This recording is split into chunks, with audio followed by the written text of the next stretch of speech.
এখন আমরা 4 নম্বর question solve করার চেষ্টা করব।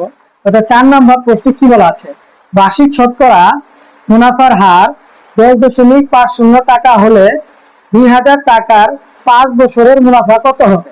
তার মানে বার্ষিক শতকরা বলতে, বার্ষিক বলতে 1 বছর বোঝাচ্ছে, শতকরা বলছে 100 টাকা বোঝাচ্ছে।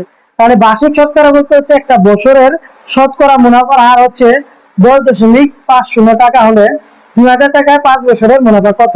তাহলে আমাদের এখানে কি করতে হবে, এখানে কি কি দেওয়া আছে সেগুলো আমাকে সুন্দর করে আগে লিখতে হবে।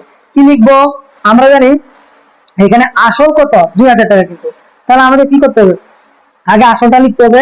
তাহলে আমরা লিখবো আসল, আসল কত টাকা, আসলটা আমরা সবসময় পি দ্বারা প্রকাশ করি। তাহলে আসলকে যদি আমরা পি দ্বারা প্রকাশ করি তাহলে পি সমান কত হবে 2000 টাকা। তাহলে আমরা লিখবো 2000 টাকা। তারপরে মুনাফাকে আমরা কি দ্বারা প্রকাশ করি, আয় দ্বারা প্রকাশ করি। তাহলে মুনাফা কত হবে এটা তো বের করতে বলছে। তার আগে লিখি মুনাফার হার তো দেওয়া আছে 10.50 টাকা। তাহলে মুনাফার হারকে আমরা কি দ্বারা প্রকাশ করি, মুনাফার হারকে আমরা আর দ্বারা প্রকাশ করি।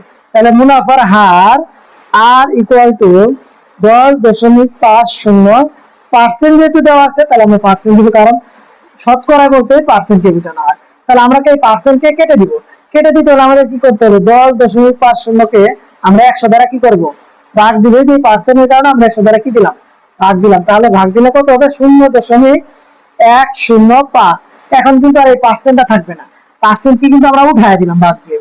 তারপরে সময় দেওয়া আছে কত জানো, এই যে 5 বছর। তাহলে লিখো 5 বছর। সময়কে আমরা n দ্বারা প্রকাশ করি, তাহলে আমরা n ইকুয়াল টু 5 বছর লিখবো। তারপর আমাদের কি বের করতে বলছে, আমাদের বের করতে বলছে মুনাফা কত। তাহলে মুনাফাটাকে আমরা কি করব, মুনাফা আয় দ্বারা প্রকাশ করি। তাহলে আয় ইকুয়াল টু কোশ্চেন মার্ক। তাহলে আমরা এখন ওই যে ফর্মুলা যেটা শিখেছিলাম সেই ফর্মুলাটা এখানে অ্যাপ্লাই করব। আমরা কি ফর্মুলা শিখেছিলাম, আমরা জানি কি সরল মুনাফার একটা সূত্র পড়েছিলে তোমরা, সেটা হচ্ছে I equal to P N R. তাহলে আমরা লিখবো সরল মুনাফা, না লিখলে হয়, লিখো I equal to P N R. সহজ ভাষা, পি দেওয়া আছে, আর দেওয়া আছে, এন দেওয়া আছে। তাহলে আমরা কি করব, জাস্ট এগুলোর আগে গুণ করে দিব। তাহলে পি পাইছি আমরা 2000 টাকা। তাহলে 2000 টাকা গুণন এন আমরা কত পেয়েছি, এন আমরা পেয়েছি 5, এবং আর কত পেয়েছি 0.105। তুমি পি এন আর, পি আর এন কোনো সমস্যা নাই, এটা তুমি লিখতে পারো, পি এন আর দিয়ে লিখতে পারো, পি আর এন লিখতে পারো, সবগুলোকে কি করে দিবা, বসায় দিবা যে যেটা পাইছো আর কি। তারপরে এটাকে আমরা ক্যালকুলেশন করলে আমাদের আসবে হচ্ছে 1050। তার মানে এটা কি পেলাম আমরা কিন্তু মুনাফা পেয়েছি। এখানে বলছে বার্ষিক শতকরা মুনাফার আর 10.50 টাকা হলে 2000 টাকা 5 বছরের মুনাফাটা কত। তাহলে 2000 টাকা 5 বছরের মুনাফা আমরা কত বললাম, 1050 টাকা। তাহলে আমরা লিখবো যে মুনাফা